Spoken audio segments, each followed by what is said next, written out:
Gente, eu amo o livro de Ruth.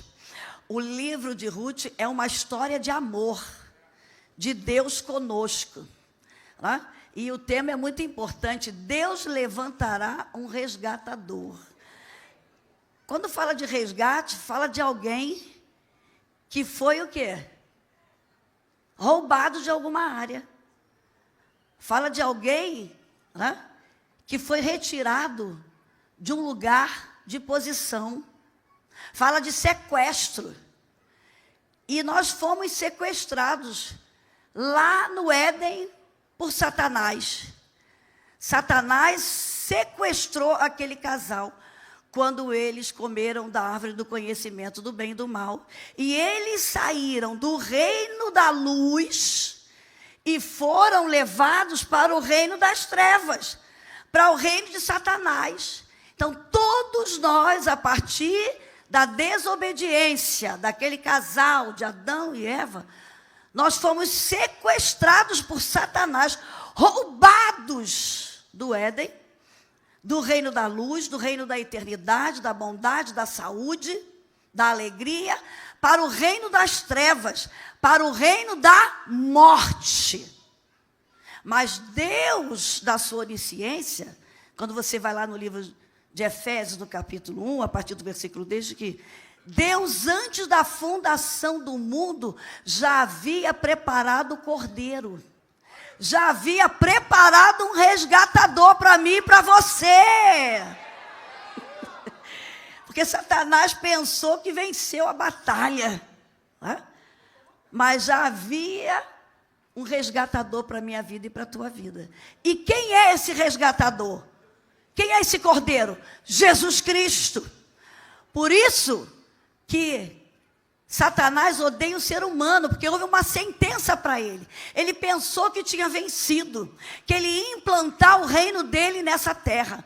Mas ali houve uma sentença para ele, lá em Gênesis 3,15. Quando Deus falou ali para ele: olha, porém inimizade entre ti e a mulher e os seus descendentes, e da mulher vai nascer um que vai esmagar a cabeça da serpente. Então ali já veio a promessa de um resgatador. E é por isso que ele persegue o ser humano. Ele não queria que esse resgatador viesse ao mundo, e ele veio, apesar, né, de todas as dificuldades que o ser humano atravessou. Mas Jesus chegou.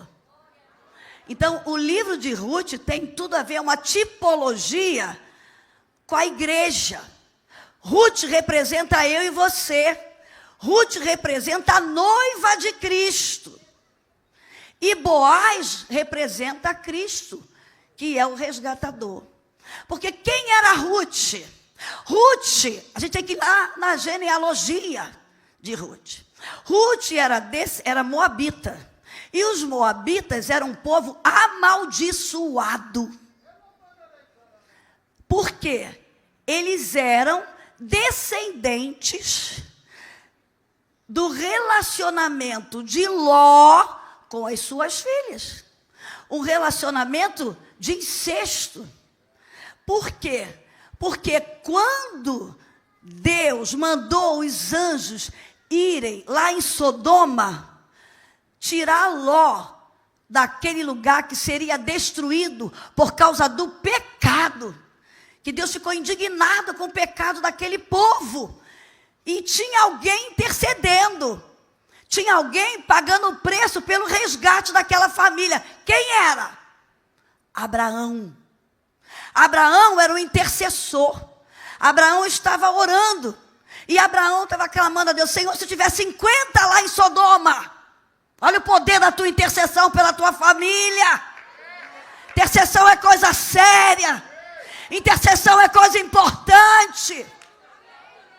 E conhecer a palavra é importante. Abraão conhecia a palavra. Abraão sabia que ele era filho de Deus, que ele era escolhido por Deus, e ele tinha uma herança. E ele falou: eu vou lutar pela minha herança, minha família. E diz que ele começou a orar e falou: Deus, se tiver 50, o Senhor vai destruir. Ele falou: não. Deus, se tiver 40, o Senhor vai destruir? Não. Se tiver 10, o Senhor vai destruir? Não, mas nem 10 tinha. Um povo que foi resgatado por Satanás, estava jogado no pecado. Vocês sabem, né? Como era a cidade de Sodoma. O homossexualismo imperava, a idolatria imperava, o pecado imperava. E era tão terrível a cidade de Sodoma, que Ló estava dentro da sua casa com as suas filhas e a sua esposa, e diz que os homens estavam do lado de fora, quando viram que chegaram 2 anjos e entraram na casa de Ló, e começaram a querer arrebentar a casa de Ló, e falou: dá-nos esses homens. E Ló, que sabia honrar e percebeu quem eram aqueles homens, falou: não, eu não vou dar isso, eu dou as minhas filhas. Olha, e eles não quiseram as suas filhas. Olha, e aí o que aconteceu? Abraão estava lá intercedendo. Aqueles homens ficaram cegos, todos eles.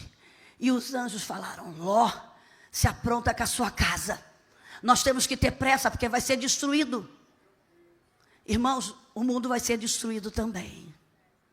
Nós estamos numa verdadeira guerra cultural e espiritual. Não é só espiritual.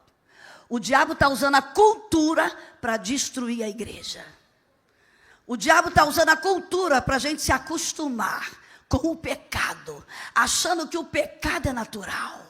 Foi o que aconteceu com aquele povo de Sodoma, sabe?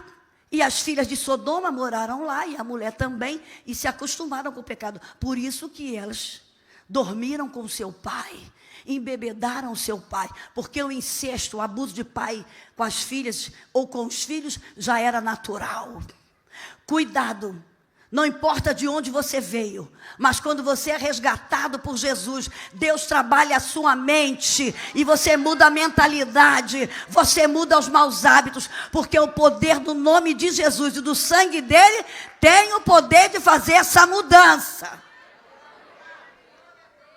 E aí os anjos pegaram Ló, a sua esposa, suas filhas, e os rapazes não quiseram ir, os seus noivos, e elas saíram correndo. Mas a mulher de Ló não quis ser resgatada. Preferiu voltar, mesmo sabendo que Sodoma ia ser destruída. Eu vou dizer uma coisa aqui com muita tristeza. Não deixe de orar pela sua família, pela sua geração. Mas, infelizmente, alguns vão querer voltar. E a gente tem que estar preparado para isso. Por isso a nossa intercessão tem que ser diária pela nossa família. Abraão estava lá intercedendo. E aí Ló foi para um lugar. E lá as suas filhas o embebedaram. Tiveram relações sexuais com ele. E aí tiveram 2 filhos. Moabe e Amon. E aí surgiram 2 gerações, amonitas e moabitas, que perseguiram o povo de Israel. Então Ruth era descendente de moabitas. Quando houve fome em Judá, que Elimeleque e Noemi foram para Moabe, porque houve fome. Cuidado com o desespero, hein? O desespero pode levar a gente a tomar decisões que Deus não quer na nossa vida. E que a gente pode se decepcionar. Eu li... Quem aqui já assistiu aquele filme O Refúgio Secreto? Se não assistiu, eu aconselho a assistir o filme O Refúgio Secreto. É a história da Corrie ten Boom. Foi uma grande mulher de Deus, uma holandesa. Ela e a sua família protegeram todos os judeus na época do nazismo. Essa família da Corrie ten Boom salvou muitos judeus na época do nazismo, que escondia na sua casa.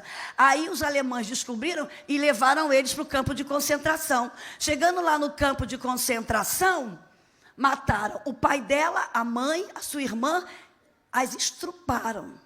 E só ela sobreviveu. E aí ela conta a história no livro, tem até um filme dela. E essa mulher ganhou muita gente para Jesus, viveu até 80 e poucos anos. Uma história de doação ao reino de Deus, porque ela pagou com a sua vida para resgatar judeus da morte. E ela diz assim uma frase muito importante, que eu queria que vocês guardassem. Não tenha medo de entregar o seu futuro desconhecido a um Deus que você conhece. Se você conhece o teu Deus, e se você tem intimidade com Ele, conhece a palavra, e você ora, você não tem medo do seu amanhã. Você não vai ter medo do seu futuro, porque você crê que Deus está cuidando de você. Deus está cuidando da sua família, Deus está cuidando da sua geração. Você é uma boca profética diante do caos. Eu ouvi o testemunho da irmã do câncer ali. E aí o Espírito Santo trouxe à minha mente, que está em Romanos 5,3, porque eu ouvi ela falando, apesar de toda essa dor e sofrimento, a minha família está sendo despertada, está tendo salvação. Porque a gente, vamos acabar com esse negócio, que vida cristã não tem sofrimento. Tem sofrimento sim, tem adversidade sim, e é um treinamento para você mostrar quem você é e o caráter que você tem. Se você você crê em Deus, que está se pregando um evangelho, vem para Jesus, tu vai ficar rico, tu não vai ficar doente. Mentira! Foi Jesus que falou em João 16:33, para que em mim tenhas paz. No mundo tereis aflições, mas tem de bom ânimo. Quando você lê, e nós lemos os heróis da fé, todos eles passaram por adversidade, mas não se entregaram à adversidade, porque eles tinham um Deus que estava no controle da vida deles. Esse foi o segredo de Noemi. Ela foi junto com seu marido para Moabe, não questionou. Eu não vou entrar em detalhe, que a Bíblia não entra em detalhe, se era para ir, se era para não ir, isso é muito pessoal. Mas eles foram com medo da fome. E quando ela voltou, o povo não estava lá, a parentela dela. Então a parentela dela sobreviveu à fome. E por que saiu? Nunca saia de um lugar se Deus não te mandar sair. Ah, mas eu não estou aguentando. Não está dando mais. Se Deus mandou você ficar, Ele vai te sustentar. Ele é Deus. Porque quando foi pago o preço do resgate, Jesus ficou por um tempo com os discípulos, morreu, voltou e falou, olha, eu estou indo agora. Eu já resgatei vocês, fui lá no inferno, tirei a chave da morte do inferno. Satanás não tem mais legalidade. Eu paguei o resgate, mas eu não vou deixar vocês sozinhos, não. Eu vou mandar o Espírito Santo, que vai estar com vocês, e Ele vai proteger vocês. Então, você não precisa se preocupar. Quem tem uma aliança com Deus, você tem a proteção e o cuidado dele na sua vida. Só que a proteção e o cuidado dele não nos imuniza de passar por adversidade. Porque aí quando a irmã estava falando, eu lembrei o que está em Romanos 5,3. Sabe? Que diz que a tribulação produz a paciência. A paciência, a experiência. A experiência, a esperança. E ela não traz confusão. E que o amor de Cristo domine os vossos corações. Então nós vencemos as tribulações, passamos por ela, porque nós temos esse amor. Nós acreditamos que foi pago um resgate pela nossa vida. E nada que venha a acontecer vai ser sem a autorização de Deus. E se tem a autorização de Deus, vai ter cuidado, vai ter proteção, vai ter a vitória na hora certa, no momento certo. Então, quando Noemi foi com seu marido, chegou lá, viveu um tempo, a Bíblia não fala. Seus filhos se casaram. Depois seu marido morreu. Perda. Depois seus 2 filhos morreram. Perda. Sofrimento. Decepção. Tristeza. Mas o que eu aprendo com Noemi é que ela não foi uma mulher que ficava parada na dor. Se você está aqui nessa noite, você está parada na dor, você vai morrer com essa dor. Mas você tem que se levantar dessa dor e tomar atitude. E a primeira atitude é você confiar que você tem um resgatador.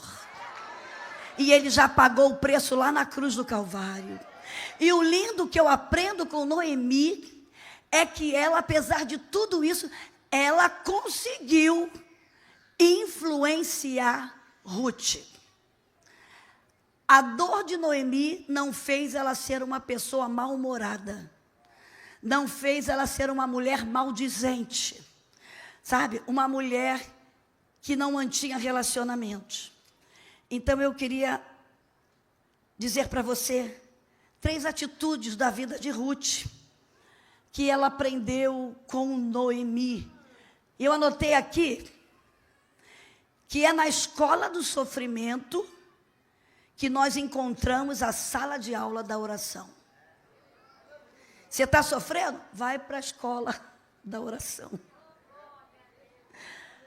Porque a oração, gente, é o oxigênio da nossa alma. Eu não sei como é que uma pessoa consegue sobreviver sem orar espiritualmente. Se você não ora, você está morto espiritualmente. A oração é o oxigênio da nossa vida. Porque a única maneira que eu tenho de falar com Deus é através da oração.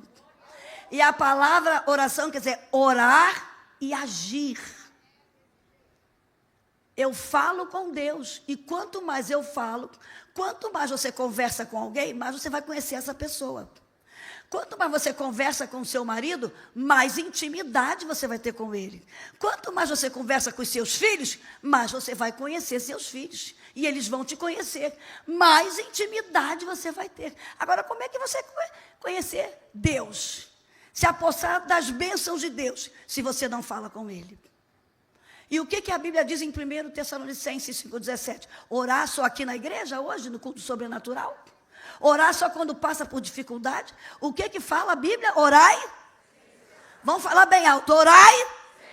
Orai é sem cessar. Está dirigindo? Está orando. Está trabalhando? Está orando em espírito. Sabe? Está lá na sua casa? Está lá ligada com Deus, orando em espírito.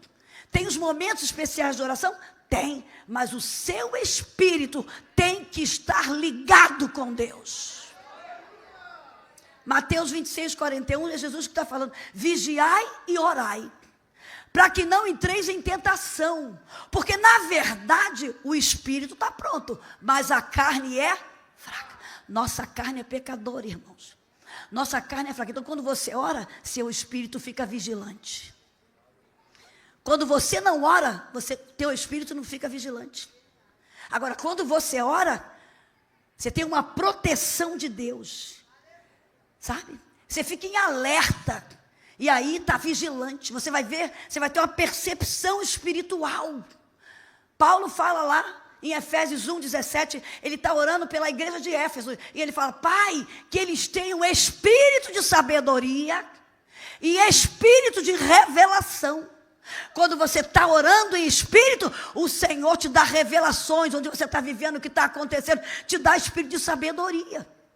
Você não vai cair em conto do vigário, você não vai ser levado ali pela internet por alguém que está seduzindo você.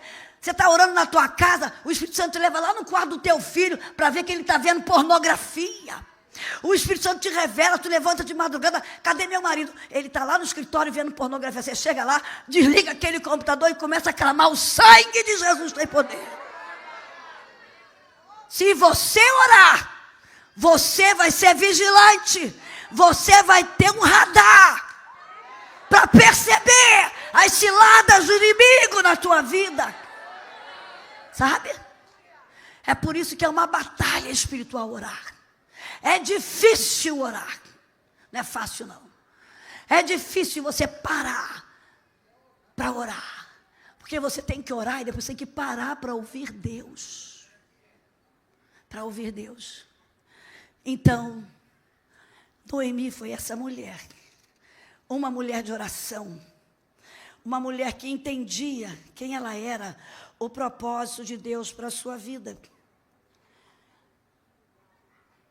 E o que eu anotei aqui é que, apesar de tudo que ela viveu, ela era uma mulher que, porque orava, ela era cheia de esperança.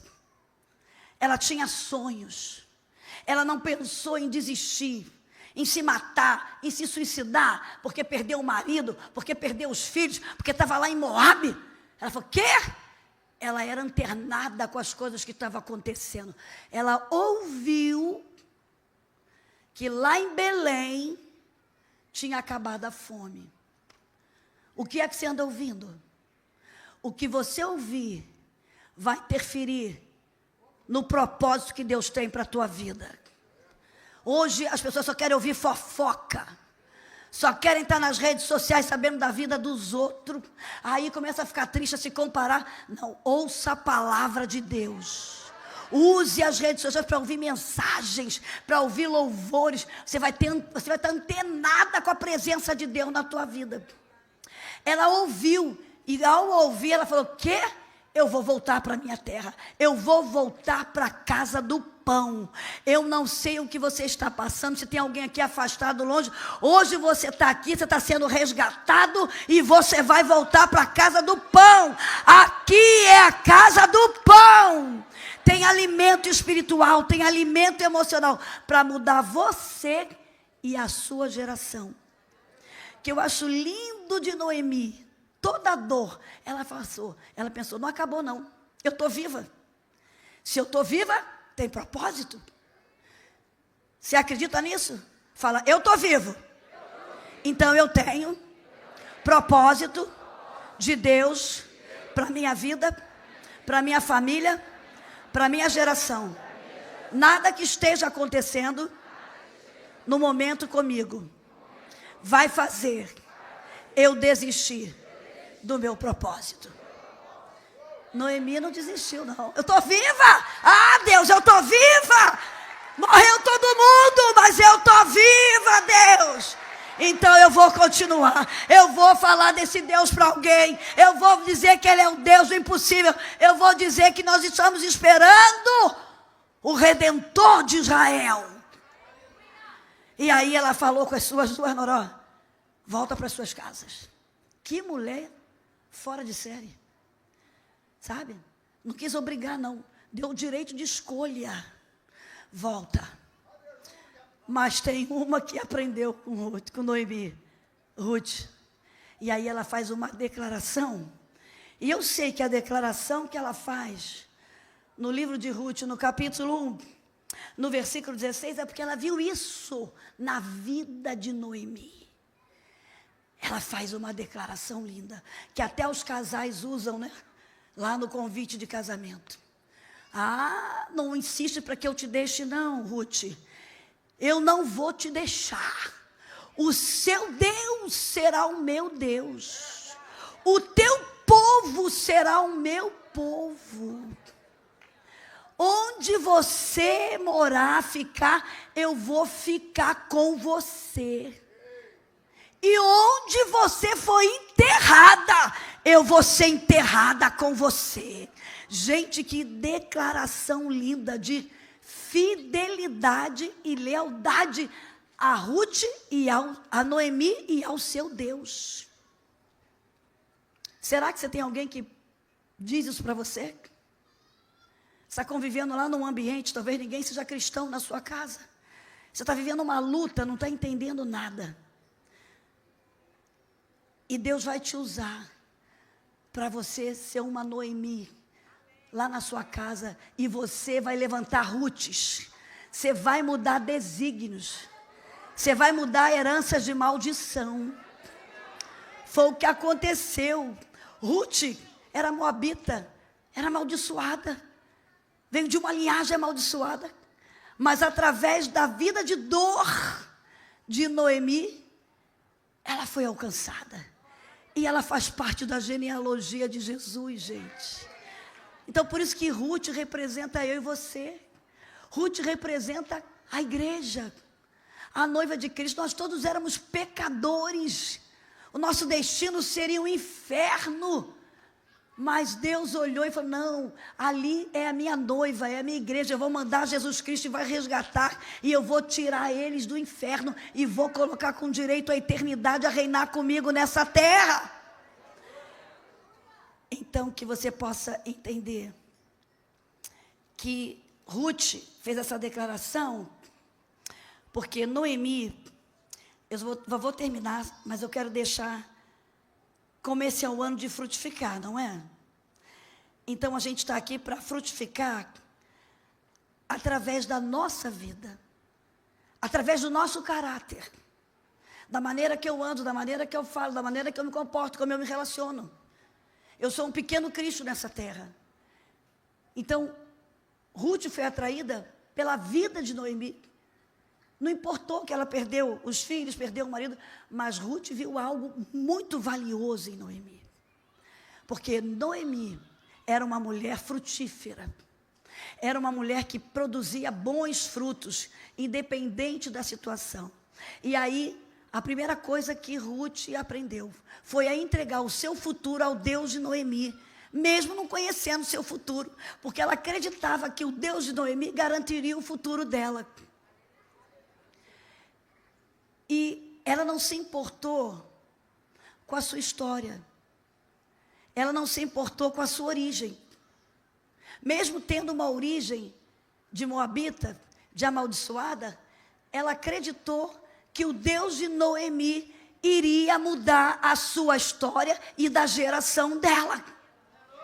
Tem pessoas que estão dentro da igreja, mas que por causa da sua origem, veio de uma origem de maldição, de coisas ruins, né? Ou de umbanda, ou de coisas que aconteceram, e aí o diabo se utiliza disso para paralisar teu potencial, para paralisar o propósito que Deus tem na tua vida. Aí coloca complexo de inferioridade, coloca sentimento de rejeição. Mas você já viu de onde você veio? Não importa de onde você veio. Quando você confessa Jesus como Senhor da tua vida, você é uma nova pessoa, você é um novo homem, você é uma nova mulher, e Satanás não tem mais nenhuma legalidade sobre a tua vida. Porque ele te comprou por um alto preço, que foi o sangue de Jesus. E é por isso que a Bíblia diz que quem está em Cristo, nova criatura é. As coisas velhas, eis que tudo foi o que aconteceu com Ruth.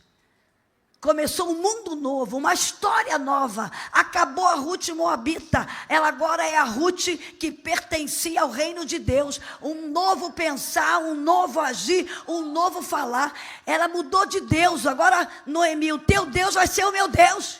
Abandonou os seus deuses. O teu povo será o meu povo. Ela mudou a cultura. Mudou os hábitos totalmente. Agora eu vou seguir a cultura hebreia de vocês. E ela mudou o lugar onde ela estava, o lugar da perdição. Eu vou seguir você, onde você for eu vou estar com você. Eu tenho certeza que Deus tem feito isso nas nossas vidas. Então eu só quero dizer, o que eu aprendo aqui com Ruth e Noemi, é que Noemi estava enraizada em 3 tipos de solo, que depois também Ruth passou a ser enraizada. Se você quiser anotar, pode anotar. Por que Noemi passou por todas essas dores e depois teve o prazer de segurar Obed nas suas mãos? O seu neto. Porque ela estava enraizada no solo da intimidade com Deus. Não deixe as feridas da alma, as perdas, as crises financeiras, as mortes, as dificuldades, as ofensas. Quanta gente sai da igreja por causa de ofensa, né? Quantas famílias brigando por causa de ofensas, entre sogra e nora, entre pais e filhos. Quantas famílias, para dividir heranças, são tantas ofensas, até se matam. Né? Vamos estar enraizados no solo da intimidade com Deus. Noemi sobreviveu a todas as dores e dificuldades, porque ela estava enraizada no solo. Ela tinha intimidade com Deus. por ter intimidade com Deus, ela pôde direcionar a sua vida, volta para Belém, e direcionar Noemi, direcionar Ruth. Ruth, vai a um campo. E Ruth ia e foi para o campo de Boaz. E quando ela chegou em casa, falou, estou no campo de Boaz, ela falou, ele é o meu resgatador. E ela deu todos os ensinamentos, que eu não vou entrar em detalhes, você lê depois, esse livro de Ruth tem tanto ensinamento, e é a coisa mais linda. Quando você tem intimidade com Deus, eu não vou dizer que às vezes você vai quebrar a cara, pode se decepcionar, mas você vai chegar no teu final. Você vai chegar no teu propósito, porque eu sei que Satanás coloca impedimentos, Satanás coloca dificuldades, mas você vai passar por cima do impedimento, e você vai chegar lá no teu final. Tu não vai parar no primeiro obstáculo. Noemi não parou, e nem Ruth, que ela teve que sair, e ela foi sair, e ela encontrou o local. Então, esteja enraizado no solo da intimidade com Deus. O segundo solo, que eu aprendo que ela viu em Noemi, o solo do serviço a Deus. Noemi era uma mulher que servia a Deus, servia a sua casa, serviu as suas noras. Era uma mulher trabalhadora. Era uma mulher que não quis ficar dependendo de ninguém, chorando miséria, pedinte. Ao contrário, ela deu a liberdade das suas noras irem e falou, eu vou me virar, eu vou para Belém. E Ruth aprendeu com ela. Porque Ruth falou, eu vou com você. Noemi não podia lhe prometer nada, uma viúva pobre, mas eu vou com você e eu vou trabalhar. E você vê no capítulo 2 que ela trabalhava, carregava 25 quilos de trigo, das coisas que ela estava lá, pegando no campo. Então, ela era uma mulher que estava enraizada no solo do serviço a Deus e do serviço ao próximo. Como é que é o teu serviço ao próximo? Você tem prazer de servir ao próximo? Ano passado foi o ano do servir, né? E eu tenho certeza que você está recebendo frutos esse ano do serviço que você fez, porque Deus recompensa. Porque antes de colher, tem que semear, tem que servir. E Ruth foi beneficiada por Boaz, que ele quis casar com ela, porque ele olhou para aquela mulher e ele olhou assim, essa mulher tem algo diferente. Essa mulher tem uma virtude, tem uma excelência, tem uma graça. E aí mandou os seus empregados, proteja essa mulher, cuide dessa mulher. Olha, as pessoas estão olhando para mim e para você. No seu serviço a Deus e no seu serviço ao próximo, como é que você está atuando? As pessoas estão olhando. E Ruth fez a diferença, porque ela estava enraizada no solo do serviço a Deus. Não importa se você não está sendo reconhecido lá no seu trabalho. Aprenda uma coisa, você não está servindo ao homem, você está servindo a Deus. E na hora certa Deus te promove, Deus tira aquele inimigo que está pisando no teu calo, sabe? Se você estiver ali servindo a Deus, sabe? Honrando as pessoas, Deus vai te honrar. Deus vai te honrar. E o último solo que Noemi entendia muito bem era o solo da comunidade. Nós não somos seres solitários, nós somos seres de relacionamento. Nós precisamos uns dos outros. Mas Satanás quer te isolar, quer te colocar fora da comunidade. A igreja é uma comunidade, a tua casa é uma comunidade. Quando ela ficou sozinha, ela falou, eu não vou ficar aqui, eu vou voltar para a minha comunidade. Eu vou voltar para Belém, sabe? E ela pôde voltar com a cabeça erguida. E chegou lá, as suas amigas a ajudaram, a consolaram. E o lindo que eu acho é que ela não escondeu a sua dor. Não tenha vergonha da sua dor. Não queira esconder a sua dor, você vai adoecer. Ontem eu atendi uma mulher aqui, não é nem da nossa igreja. Uma mulher de Deus que se dedicava a muitas pessoas. E ela se queimou, porque ela falou, eu estou com tanta dor aqui que eu acabei me queimando para poder essa dor vir para fora. E aí eu fui falar com ela, ela falou assim, eu sou muito atuante na igreja, eu ajudo todo mundo. Aí ela começou a chorar. Eu falei, qual é a dor que você guardou? Ela falou, a dor do abuso do meu pai. Uma moça, já uma senhora que tem 8 anos, ela devia ser muito bonita quando era menina. a dor dos abusos do meu pai. Uma mulher de Deus, atuante na igreja, mas chegou num estágio que ela estava com essa dor e o marido trouxe aqui. E ela até falou assim, eu nem pensei da senhora me atender. Eu falei, por que não? Aí ela chorou. Então, o que eu quero dizer para você aqui, eu acho lindo quando o pastor chama aqui, isso aqui é muito bom. Vem chorar no altar. Coloca a sua dor no altar. Onde que Ana colocou a sua dor? No altar. Ela estava com uma dor, entrando numa depressão, sem querer ir para o templo, sem querer estar com o marido, não tinha mais prazer. Mas teve um dia que ela falou, não, hoje eu vou rasgar no altar essa minha dor, não vou esconder mais. Não esconda a sua dor. Chore no altar. E se precisar de alguém também, busque um aconselhamento. Busque uma ajuda. Mas eu creio no poder do altar. E eu acho que Jesus está com tanta pressa de curar as pessoas que o melhor lugar é aqui. Eu não vou, até para ir ao psicólogo, cuidado a quem você vai, tá? Não aconselho aí qualquer um, não. Até cristão mesmo também, eu vou falar a verdade. Chore no altar. Conte. Dê vazão a essa dor. E o Senhor vai te curar. Noemi não escondeu. Eu estou doída. Não me chama nem de Noemi, me chama de Mara. Eu estou amargurada. Se deu o direito de chorar, de vivenciar o luto, o sofrimento. E quando ela fez isso, ela foi curada pela companhia da sua comunidade, as suas amigas. E Ruth entendeu esse terceiro solo, o solo da comunidade. Passou a fazer parte daquela comunidade. Naquela comunidade ela conheceu Boaz. E naquela comunidade ela casou. E aí ela passou a fazer parte daquela comunidade. E ao fazer parte daquela comunidade, ela passou a fazer parte da genealogia de Jesus. Que você possa ter a confiança que você tem. Ele já te resgatou. Quem aqui Jesus já resgatou? Vamos ficar de pé então.